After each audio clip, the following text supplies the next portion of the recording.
여러분 안녕하세요. 필수 클리닉에서 함께 나누는 건강한 삶에 관한 이야기 시간입니다. 오늘은 한의 전문의이신 좌윤 선생님께서 요통에 관한 이야기 그 세 번째 시간으로 요통의 자가 치료에 대해서 이야기해 주시겠습니다. 선생님 네, 안녕하세요. 안녕하세요. 네. 저희가 이제 요통 시리즈 5번의 그 프로젝트 중에서 세 번째 시간을 맞이했는데요. 오늘은 선생님 요통의 자가 치료에 대해서 얘기해 주신다고 그랬거든요. 예. 그런데 요통도 집에서 치료할 수 있을까 하는 굉장한 그 궁금증이 생겼어요. 예. 그래서 가능한 건가요, 진짜? 예, 일단 내가 자가 치료를 할 것인가, 병원에 갈 것인가를 선택할 때는요, 첫 번째 조건이 나이입니다. 내가 65세를 기준으로 해서 위다. 그러면 자가 치료하지 마시고 병원에 가셔야 합니다. 아, 네. 노인의 경우 자가 치료하다가 오히려 요통을 망치는 경우가 되게 많고요. 그 다음에 40세 미만이다 라고 하면 자가 치료를 거의 자가 치료하시면 됩니다. 네.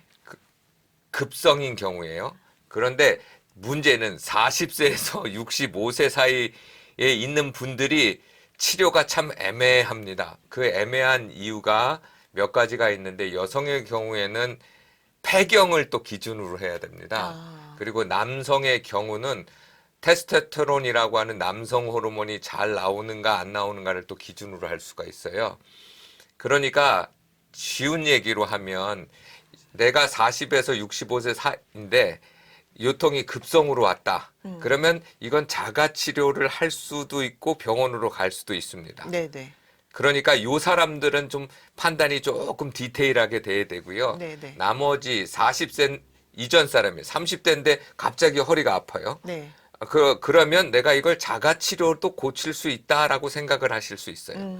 근데 65세가 넘었다. 네. 갑자기 아팠다. 그래도 병원 가셔야 그래도 됩니다. 병원이 낫다. 예. 예, 그 이유는 제가 세 번째, 네 번째 이유를 설명하면 그 이유가 납득이 되실 겁니다. 가장 중요한 건 40세에서 65세 사이의 사람들이 만성 요통이다. 그럼 무조건 병원 가야 됩니다. 네. 자가 치료를 하시면 안 되고요. 네. 그런데 아픈 정도가 뻐근하고 힘 좀 불편한 정도다라고 했을 때 나에게 또 다른 기준들, 제가 앞으로 보내질 기준들이 더해졌을 때 자가 치료를 할 수 있는가 아닐 수 있는가를 판단할 수 있어요. 네. 여성의 경우 폐경이 지나면 그 여자의 아름다움을 지켜줬던 에스트로겐이라고 하는 것이 줄어요. 네네. 그게 줄게 되면 자연적으로 여성의 허리의 근육을 지방을 붙지 못하게 했던 역할이 없어져요. 그러니까 거기에 살이 붙게 되니까 요통 치료가 힘들어요. 네, 뱃살이 그러니까 있고. 폐경이 있으면 그냥 병원 가시는 게 나을 확률이 높고 남성 같은 경우 토스테테론이라고 하는 남성 호르몬이 적게 되면 근육 생성이 잘 안 돼요. 그러니까 요통을 할 때 가장 중요한 것 두 번째 이야기할 때 근육을 키울 수 있는가의 문제인데 그게 안 키워져요. 네네. 그러면 요통을 잘 할 수 없으니까 병원 가시는 게 나아요. 아, 그래서 두 번째 요건은 이 호르몬의 변화가 있는가. 그러니까 네. 다른 말로 하면 아주 구체적인 거는 내가 운동을 했는데 네. 근육이 생성이 된다면 병원을 안 가셔도 돼요.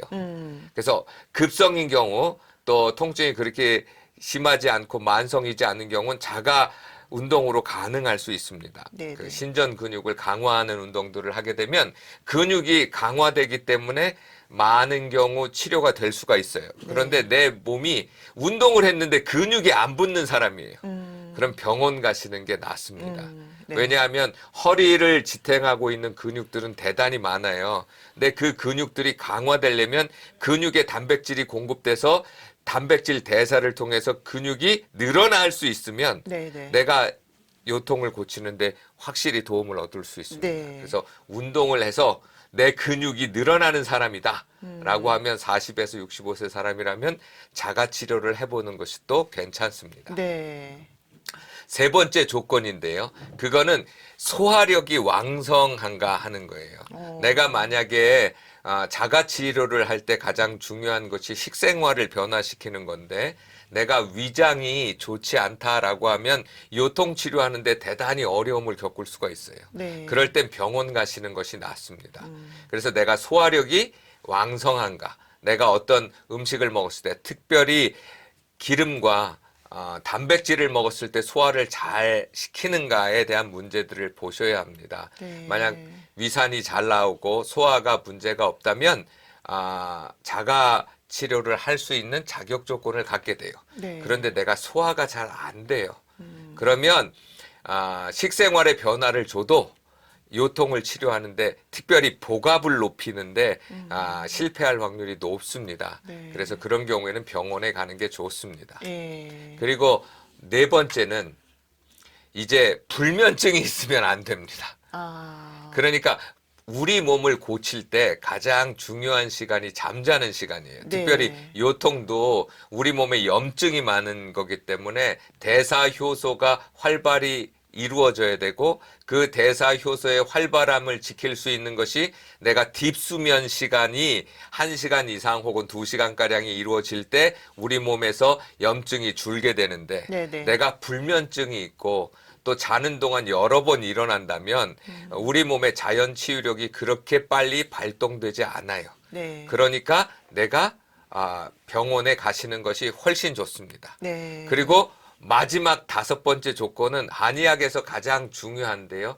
신장과 간이 나쁘시면 자가 치료하지 마시고 그냥 병원에 가셔야 합니다. 내가 40세 이상이고 60세, 65세 미만이에요. 그런데 내가 근육이 확장이 안 돼요. 그 네. 말은 간에 효소가 많이 만들어지지 않는다라고 하는 것이고 또 내가 소화력이 왕성해서 소화가 잘 된다는 건 우리 몸에 독이 없어서 신장을 악화시키지 않는다는 거예요. 그러니까 내가 간과 신장이 안 좋아서 혈액 검사상에서 안 좋다면 병원에 가서 치료받는 것이 자가로 하는 것보다 훨씬 도움을 얻을 수 있습니다. 이제 두 번째 질문으로 그러면은 자가 치료 방법의 구체적인 그런 것들 좀 알려주세요, 선생님. 예, 첫 번째는 근육 공부를 좀 하셔야 되는데요.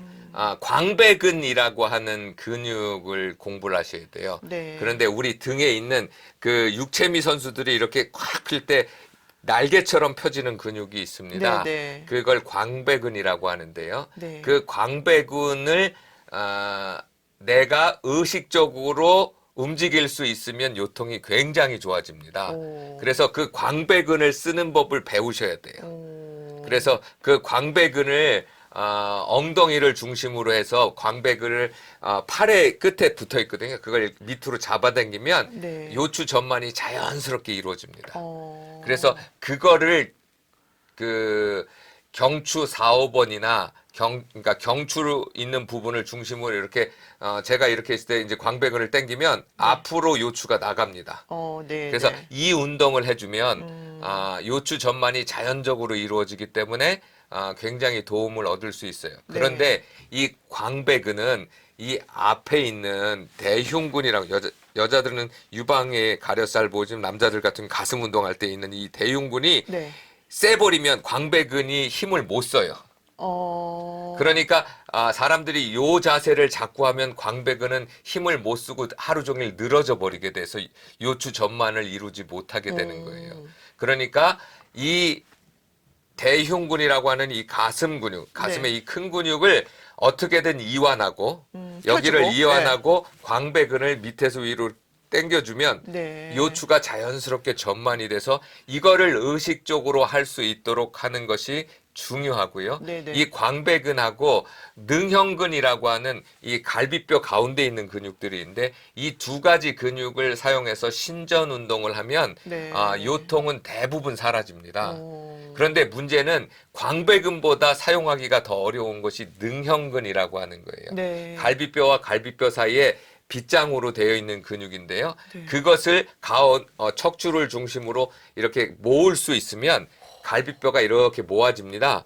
그렇게 그 상태에서 광배근을 당겨주면 요추전만이 자연스럽게 일어나서 요추의 통증이 사라져요. 네. 그런데 문제는 능형근을 사람들이 못 사용합니다. 네, 네. 왜냐하면 이 대흉근이 언제나 이렇게 당기고 있거든요.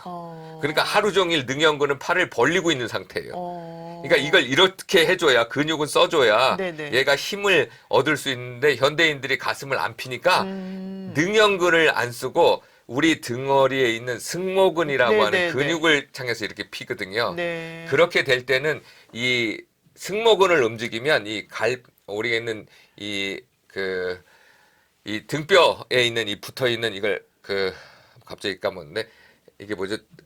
등뼈 근육을 이렇게 가운데로 모을 수가 없어요. 네. 그래서 요추 전만이 이루어지려면 척추를 중심으로 해서 능현근요? 능형근하고 광배근을 사진을 네. 첨가해 주세요. 사람들이 네. 볼 수 있도록. 그러면 그거를 이렇게 조이면 척추에 있는 다혈근들이 타다닥 움직여서 척추를 바로 잡아줘요. 네. 그런 상태에서 광배근을 그 엉덩이를 중심으로 밑으로 당기면 당겨주고. 그 광배근을 쓸 수 있으면 그러면 요추가 자연스럽게 가장 편안한 자세로 변함. 두 번째는 목과 발목을 풀어주는 게 굉장히 중요합니다. 대부분 우리 인간이 움직일 때 그 목이 중요한 이유는 가장 이 목이 우리 몸의 구조 중에 가장 튼튼한 구조예요. 그래서 목은 앞으로도 오래 버틸 수 있고요. 뒤로도 오래 버틸 수 있어요. 네. 그래서 변형이 쉬운 구조를 갖고 있어요. 그래서 네. 사람들이 이렇게 모니터를 보면 앞으로 빼도 힘들지 않은 이유입니다. 그런데 문제는 목은 튼튼한데 네. 목을 받고 있는 흉추는 안 튼튼해요. 아. 그러니까 목을 앞으로 한참 빼고 있으면 이 흉추는 힘들어서 뒤로 후만을 많이 시켜요. 네. 그러면 흉추가 후만을 하게 되면 요추는 일자로 변합니다. 그러면 통증이 많이 심해지는 거예요. 그러니까 출발점인 목을 마사지를 해 주셔야 돼요. 그래서 네. 뒷목을 만졌을 때 목이 차갑다. 그러면 목이 따뜻해질 때까지 주물러 줘야 됩니다. 그리고 발목은 걸을 때 무게의 충격을 흡수하도록 만든 구조인데 네네. 많은 사람들이 요통을 갖고 있는 사람들은 발목을 이렇게 발이 있으면 이렇게 돌리는데 이걸 원으로 못 그리고요. 삐딱빼딱하게 들립니다. 그래서 발목에 있는 인대들의 문제가 생겨서 요통이 많이 생기기 때문에 발목을 돌려서 동그랗게 할 수 있도록 안 되면 발등과 또 종아리를 풀어주셔서 발목의 유연성을 확보하면 요통이 사라집니다. 그리고 세 번째 가장 중요한 건데요. 요통의 대부분은 배가 차서 일어나는 거예요. 그래서 내 배를 따뜻하게 만들어 주는 것이 좋은데 뜨거운 병이나 뭐 인데다가 뜨거운 물을 붓고 병을 잡고 수건으로 배를 따뜻하게 해주면 대부분의 급성 요통들은 잘 풀어집니다. 지금 선생님께서 자가 치료를 이제 맨손으로 할 수 있는 아무 도구가 없는 그렇게 방법으로 하는 방법을 이야기를 해주셨는데 혹시 그러면은 자가 치료할 때 도구를 사용하기도 하나요, 선생님? 예, 제가 이제 많은 분들에게 그 이야기하고 있는 것 중에 하나가 현대는요. 과학이 굉장히 발전했습니다. 네. 그래서 이제 현대인들이 조금만 머리를 쓰면 병원에 안 가고도 자신의 몸을 잘 판단할 수 있는 여러 기계들이 대단히 많이 있습니다. 그래서 여러분이 침을 맞고 싶어도 병원에 갈 수 없다면 여러분들이 아마존이나 한국 같은 경우에는 뭐 쿠팡, 네. 뭐 이런 데가 있지 않습니까? 그런 데에서 전자침이라는 것이 있어요. 그래서 그것을 여러분들이 가지고 요통이라고 하는 것이 할 수 있는 자리들이 바로 경추 4번, 5번 그에다가 그냥 아까 조건이 맞아요. 그런 네. 조건이 있는 사람이 갖다 대기만 해도 통증이 없어질 수 있고요. 그다음에 엄지발가락 사이, 엄지손가락 사이, 예. 그다음에 팔꿈치, 네. 곡지라고 하는 데인데 예. 그러니까 상완신경총을 자극할 수 있는 자리하고요. 브레키알 플렉서스를 자극할 수 있는 자리. 혈자리로 말하면 태충이라는 자리하고 네. 발목에 있는 삼음교라고 하는 자리하고 무릎에 있는 족삼리라고 하는 자리하고 네. 배에 있는 중환이라는 자리하고 그리고 여러분들이 말하는 이 경추 4, 5번에 뼈에 같이 화타협착이라고 하는데 거기에 있는 자리들을 전자침만 갖다 대고 뭐 30초 혹은 그 정도만 있고 다 눌러주면 자가 치료할 때 통증이 드라마틱하게 없어집니다.